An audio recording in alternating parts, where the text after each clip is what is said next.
Proses pemutihan gigi menggunakan bahan-bahan tertentu sering dilakukan. Namun beberapa bahan alami bisa digunakan untuk memutihkan gigi Anda.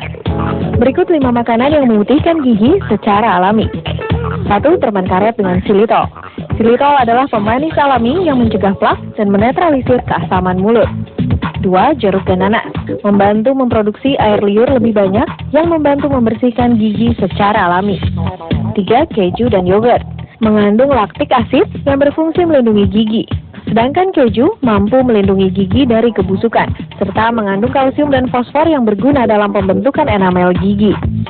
Strawberry, yang memproduksi enzim malik asid yang membantu memutihkan gigi. Buah-buahan dan sayuran renyah, seperti apel, wortel, dan seledri, menggigit dan mengunyahnya membantu membersihkan plak dan meningkatkan produksi air liur yang baik untuk kesehatan mulut. Oke, jadi tambah penasaran ini sebenarnya apa yang dimaksud dengan bleaching. Langsung tanya aja deh ke Dokter Sabay, apa sih dok bleaching di gigi ini? Kalau bleaching itu kita menggunakan bahan pemutih istilahnya ya. Bahan pemutih yang mengandung hidrogen peroksida. Kemudian kita memasukkan bahan bleaching itu dengan menggunakan macam sinar lah gitu. Oke, nah berarti kalau misalnya bleaching itu durasi bertahannya berapa lama? Kalau misalnya durasi bertahannya itu tergantung masing-masing pasien. Karena jujur aja kalau misalnya bleaching itu cepet banget gitu. Kalau misalnya kayak, makanya saya tanya dulu ke pasien, ngerokok nggak atau suka minum kopi nggak? Kalau misalnya dia menjawab ya, saya tidak menyarankan untuk, karena paling bertahannya paling cuma sebulan maksimal. Gitu. Sayang kan, makanya karena biaya kan lumayan gitu. Dan kalau bertahannya cuma sebentar kan sayang.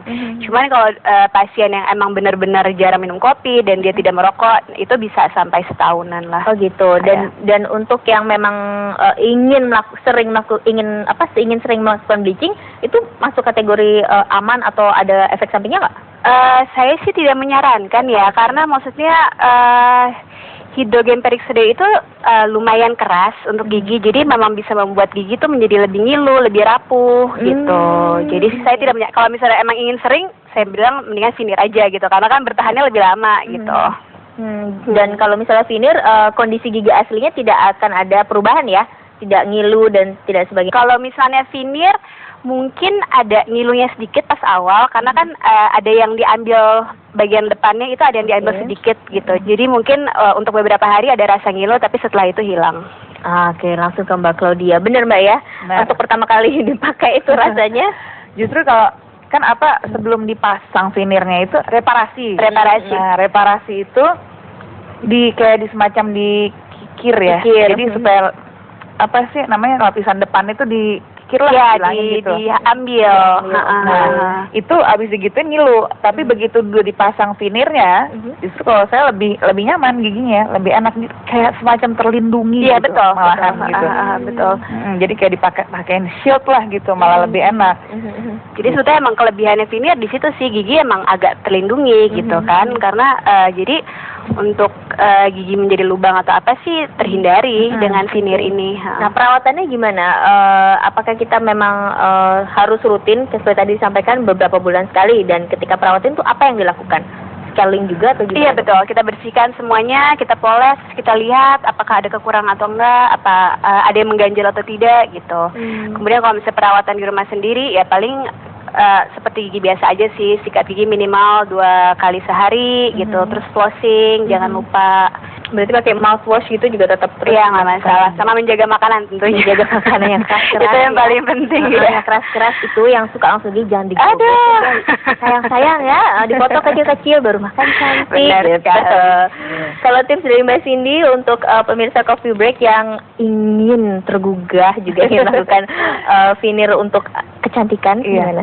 Kalau saya sih sarannya, kalau memang kepengen giginya lebih putih, lebih kece lah gitu ya, daripada di bleach ya mendingan di veneer gitu. Karena saya juga dulu pernah di bleach ya, seperti kata Dokter Sabay tadi, doesn't last long gitu, bener-bener cuma sebulan udah warnanya gitu lagi. Terus kalau udah dipasang veneer, ya itu tadi kita makan cantik lah gitu. Jadi jangan lagi yang kotak gitu. Kalau bisa semua pokoknya serba cantik. Kalau mungkin dulu makan steak juga potongannya gede-gede, ini lebih kecil lah gitu. Karena ini ada juga biaya yang dikeluarkan ya. Iya. Biaya. Ya kan, ini berapa sih? Berapa dong ya, pemirsa kan juga pengen tahu range-nya aja deh kira-kira. Satu gigi itu 5 juta. Nah, tergantung berapa giginya. Pokoknya kira-kira range-nya segitu. Iya, kira-kira segitu. Oke, tips dari dokter sahabat. Kalau ingin melakukan veneer atau juga memasang gigi kelinci dan perawatan gigi menjadi lebih sehat lagi, silahkan. Tips untuk kalau misalnya ingin melakukan veneer sih yang pasti semua bad habit dihilangkan dulu gitu kan. Seperti yang tadi makan makanan keras apa segala macam harus bisa berkomitmen untuk dihilangkan gitu. Terus kemudian perlu diketahui terlebih dahulu apakah dia memiliki bruxism atau tidak. Bruxism itu adalah pada saat malam mau tidur dia kretek-kretekin gigi gitu. Karena itu udah pasti pecah. Oh, itu suamiku begitu tuh. Jangan pakai kalau veneer. mau. Oh gitu ya. Oke, Dokter giginya nanti kalau kayak gitu.